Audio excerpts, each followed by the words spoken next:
वेगळा अजेंडा हा पुढे घेऊन गेला असता असं आमच्या सगळ्यांचं मत आहे। त्याच्याच बरोबर कालच हे जे गायकवाड आमदार आहेत चांगल्या कामासाठी कधीच चर्चेत नसतात, पण नेहमी चुकीच्या कामासाठी वक्तव्यासाठी चर्चेत असतात।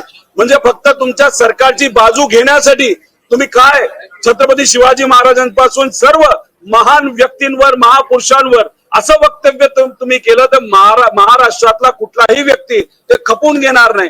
म्हणजे कुठेतरी हे सर्व लोक भाजपचा अजेंडा पुढे घेऊन चाललेले आहेत। दुर्दैव असं एकनाथ शिंदे साहेब ज्या पक्षातून आहेत, म्हणजे बाळासाहेब ठाकरे साहेबांनी जो पक्ष मराठी अस्मितेसाठी सुरू केला होता त्या पक्षातले असताना सुद्धा त्यांचेच काही नेते हे अशी भूमिका घेत आहेत जे मराठी आणि मराठी अस्मितेच्या विरोधात आहेत। मग असं कुठेतरी आपल्याला म्हणावं लागेल, हे जे छोटे छोटे नेते आहेत एकनाथ शिंदे साहेबांच्या गटाचे, त्यांना कुठेतरी आता अंदाज आलेला आहे येत्या काळामध्ये आपलं काही चालणार नाही, चला बीजेपीकडे।